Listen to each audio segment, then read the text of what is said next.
पिछली दो वीडियो से वी बीन डिस्कसिंग कि कीन्स ने जो मैक्रो इकोनॉमिक्स दी है वो approach is totally different from what classical economist gave.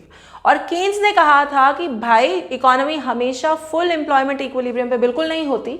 In fact economy तीन टाइप्स के इक्विलिब्रियम को हिट कर सकती है, यानी इक्विलिब्रियम में होगी एडी और एएस मैच करेंगे, लेकिन या तो फुल एम्प्लॉयमेंट है यानी रिसोर्सेज जितने हैं वो इफेक्टिवली यूटिलाइज हो चुके हैं, या फिर हम इसको अगर एम्प्लॉयमेंट पॉइंट ऑफ व्यू से देखें तो जितने लेबरर्स आपको चाहिए उतने सप्लाई है, या फिर इकोनॉमी में दो और टाइप्स के इक्विलिब्रियम हो सकते हैं, यानी कि over full employment and under full employment equilibrium. Right, welcome everyone, आप लोग देख रहे हैं eco world digital classes. This is macro economic series for standard 12। हमारा चैप्टर चल रहा है chapter number 8, short term equilibrium, and here today video in today's video we are trying to understand these two types of equilibrium. तो चलो शुरुआत करते हैं। देखो पहले की ना मैंने डायग्राम ड्रॉ कर रखी है। I am going to draw the next diagram so that you know कि मैंने ये डायग्राम कैसे ड्रॉ की, but I had to explain one, so I have drawn it, and अब अगली मैं ड्रॉ करके दिखा दूंगी। ओके, तो चलो शुरू करते हैं। So what is over full employment actually में, क्या सिचुएशन है ये? तो कीन्स ने कहा कि देखो इक्विलिब्रियम का मतलब है एडी और एएस का मैच करना। ठीक है, एडी और एएस का मैच करने का मतलब ये नहीं है कि रिसोर्सेज कंप्लीटली यूटिलाइज हो चुके हैं। कई बार एडीएस मैच करता है और रिसोर्सेज भी कंप्लीटली यूटिलाइज हो जाते हैं, उसको कहते हैं फुल एम्प्लॉयमेंट इक्विलिब्रियम सिचुएशन। कई बार एडी और एएस मैच तो कर जाते हैं लेकिन अभी बहुत रिसोर्सेज हैं जो यूज ही नहीं हुए, अंडर यूटिलाइजेशन चल रही है, उसको बोलते हैं अंडर फुल एम्प्लॉयमेंट इक्विलिब्रियम। और कई बार ऐसा होता है कि एडी एएस मैच तो करते हैं लेकिन फुल एम्प्लॉयमेंट से भी आगे, मतलब रिसोर्सेज खत्म हो चुके हैं और कोशिश हो रही है कि एडी को एएस से मैच करवाया जाए, and that is known as over full employment equilibrium. ठीक है, आप समझते हैं कि कैसे होता है? देखो कई बार इकोनॉमी में क्या होता है, कई बार क्या इनफैक्ट यही होता है, इकोनॉमी में तुम्हें पता है हम एक्स एंटे लेते हैं यानी प्लान्ड लेते हैं।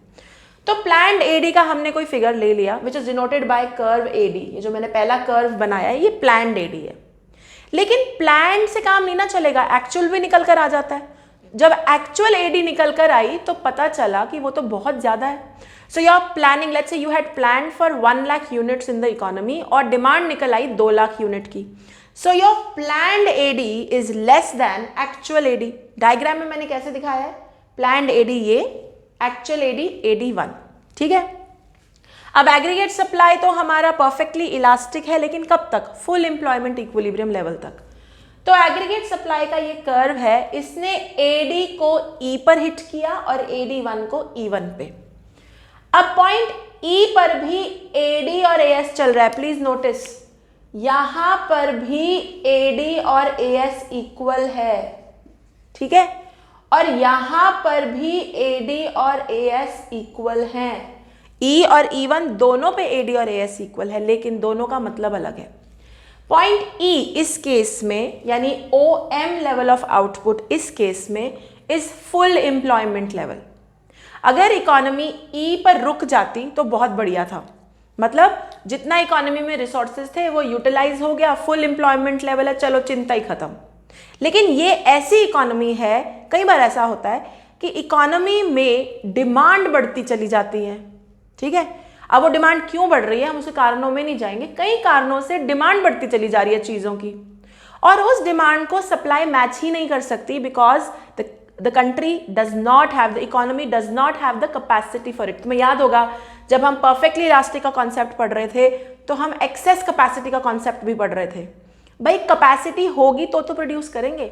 अब इकोनॉमी में 1 लाख की प्लानिंग करी, ठीक, इकोनॉमी में कैपेसिटी है 1.5 लाख यूनिट्स बनाने की, डिमांड निकल आई है 2 लाख की, बताओ क्या करें? वो 1.5 लाख तो तुम मैच कर लोगे, 2 लाख कैसे मैच करोगे? अगर इकोनॉमी 1 लाख यूनिट की डिमांड होती और 1 लाख यूनिट मैच कर जाती तो इकोनॉमी ई पॉइंट पे फुल एम्प्लॉयमेंट इक्विलिब्रियम लेवल पर होती। लेकिन ये केस एक ऐसी इकोनॉमी का है जहां डिमांड बढ़ती ही जा रही है and the demand has increase to AD1। अब अगर एएस को मैच करवाना है E1 पे, इससे अगर AD को इक्वल टू एएस करवाना है तो जो एग्जिस्टिंग रिसोर्सेज हैं उनकी ओवर यूटिलाइजेशन करनी पड़ेगी। Let's understand this. एग्जाम्पल के तौर पे लेबरर सोचो, तुम्हारी फैक्ट्री है, 1 लाख यूनिट की तुमने प्लानिंग की, तुमने एम्प्लॉयज लेबरर्स लगवाए 1 लाख यूनिट के लिए। एक्चुअल डिमांड निकल कर आ गई 2 लाख की। तुम्हारी फैक्ट्री की कैपेसिटी है 1,50,000 की। तो तुमने चलो 1 लाख की प्लानिंग की थी, बट 50,000 एक्स्ट्रा यूनिट्स बना लिए because you have the capacity for it. तुम्हारे यहाँ मशीन है, लोग भी हैं, जगह भी है, तो चलो तुमने 1.5 लाख यूनिट बना लिया। लेकिन अभी भी तुम्हारे 50,000 यूनिट कम है। अब यहाँ 2 सिचुएशन हो सकती है इकोनॉमी में, तुम्हारी फैक्ट्री में। या तो तुम 1.5 लाख यूनिट बना के बैठ जाओ कि भाई अब कैपेसिटी नहीं है, कहां से बनाए। तो क्या होगा, डिमांड 2 लाख की है, सप्लाई 1.5 लाख की है, व्हाट विल हैपन, प्राइसेस बढ़ेंगी, इन्फ्लेशन क्रिएट होगी, it will create inflationary pressure in the economy. या फिर तुम्हारे पास एक और ऑप्शन है, अगर उस 2 लाख की डिमांड को मैच करना ही है, अगर 2 लाख की डिमांड को मैच करना ही है, अगर एएस वहां तक लेकर ही जाना है, तो फिर भाई अपने एग्जिस्टिंग रिसोर्सेज की ओवर यूटिलाइजेशन करो, यानी अपनी मशीनों से ज्यादा काम करवाओ, अपने लेबरर से ओवर टाइम करवाओ, सबसे ज्यादा काम करवा के वो 50,000 यूनिट्स की भरपाई करो और जो एक्चुअल एडी निकल कर आया है उससे एएस को मैच करवाओ। You getting my point? Now when this happens, this is known as point E1 is a point of over full employment equilibrium level। कि फुल एम्प्लॉयमेंट तो हो चुकी, ई पे फुल एम्प्लॉयमेंट हमारी इकोनॉमी पहुंच चुकी है, जितनी रिसोर्सेज थे यूटिलाइज हो गए, हो गया। लेकिन अगर उसके बाद भी एडी बढ़ रही है, जनरली जब उसके बाद एडी बढ़ती है और अगर इकोनॉमी में कैपेसिटी नहीं है तो इन्फ्लेशन क्रिएट होता है इकोनॉमी में, इसीलिए ये कोई बहुत अच्छी सिचुएशन नहीं है। हाँ, लेकिन अब अगर तुमने उसको मैच करने की ठान ही लिया कि तुम इक्विलिब्रियम बना ही दोगे E1 पे, तो तुम्हें अपने एग्जिस्टिंग रिसोर्सेज की ओवर यूटिलाइजेशन करनी पड़ेगी, तब जाके AD is going to be equal to AS at point E1 and point E1 happens to be point of over full employment equilibrium. तो इसकी डेफिनेशन क्या है? It is equilibrium reached at beyond या above the full employment equilibrium level, यानी full employment equilibrium level reach हो चुका है, उसके आगे, उसके अबव एक इक्विलिब्रियम लेवल है and that is known as full employment, over full employment equilibrium level, and it leads to over utilization of resources. अब क्या ये इकोनॉमी के लिए अच्छा है? बिल्कुल भी नहीं, क्योंकि जनरली कितनी, अब ये तो मैंने बड़ा छोटा सा एग्जांपल दिया था 50,000 यूनिट, ये तो हो जाएगा ओवर यूटिलाइजेशन से। हजारों करोड़ों की डिमांड बढ़ चुकी है, तो कहाँ से, अगर कैपेसिटी नहीं है इकोनॉमी में, कहाँ से तुम उसको मैच करोगे? हो ही नहीं पाएगा। And then what will happen is inflationary pressures in the economy, महंगाई बढ़ती जाएगी और उसकी अपनी अलग कहानी है जो इंडियन इको में भी डिस्कस करेंगे, दिक्कत हो जाती है। तो ये कोई बहुत अच्छी बात नहीं है, ठीक है। अब आओ अंडर फुल एम्प्लॉयमेंट, अब दूसरा पहलू, अंडर फुल एम्प्लॉयमेंट इक्विलिब्रियम। अब ये क्या है? देखो, 2 एडी बनाते हैं, तो इस केस में जो हमारा प्लान्ड एडी था वो ज्यादा था, यानी हमने प्लानिंग की कि एग्रीगेट डिमांड 1 लाख यूनिट का होगा, लेकिन जो एक्चुअल एग्रीगेट डिमांड निकल कर आया AD1 वो कम। हमने प्लानिंग की 1 लाख यूनिट्स की, डिमांड तो मार्केट में 50,000 यूनिट्स की है। अब हमारा एएस 2 जगह पे हिट कर रहा है, at point E and at point E1। देखो, इंटरसेक्शन का मतलब होता है AD is equal to AS, तो 2 जगह पे AD is equal to AS हो रहा है, बट हो क्या रहा है? अब हमने प्लानिंग की थी OM लेवल ऑफ आउटपुट की, हमने सोचा था भैया हम 1 लाख यूनिट बनाएंगे, हमारी तो डिमांड 1 लाख यूनिट की होगी, निकल कर कितनी आई? OM1 की 50,000 की, हमारे पास तो कमी रह गई। अब क्या है, ऑब्वियसली अगर तुमने 1 लाख की प्लानिंग की थी और 50,000 की डिमांड आई है तो मैच तो कर ही लोगे उसको, सप्लाई तो क्रिएट कर ही दोगे, लेकिन क्या तुम्हारा पूरा पोटेंशियल यूज हुआ? बल्कि तुम्हारी कैपेसिटी तो 1,50,000 की थी, तुम्हारी फैक्ट्री की कैपेसिटी पोटेंशियल वाज 1,50,000 यूनिट्स का। तुमने सोचा कि मार्केट में 1 लाख यूनिट की डिमांड आएगी, तुमने उसके हिसाब से प्लानिंग कर दी, जब एक्चुअल डिमांड निकल कर आई तो 50,000 यूनिट्स की। तुमने OM आउटपुट लेवल की तैयारी कर रखी थी, निकला क्या? OM1 level. तो तुम्हारी पोटेंशियल, तुम्हारी कैपेसिटी यूटिलाइज तो नहीं हुई ना, यानी तुम्हारा AD is equal to AS तो अचीव हो गया, 50,000 यूनिट्स की डिमांड थी, 50,000 यूनिट्स बना दिए, इक्वालिटी बन गई, लेकिन फुल एम्प्लॉयमेंट इक्विलिब्रियम नहीं है ये, तुम्हारे पास अभी भी बहुत कैपेसिटी है, you are not using your resources well, there is under utilization of resources. ठीक यही एग्जाम्पल इकोनॉमी पे बिठाओ।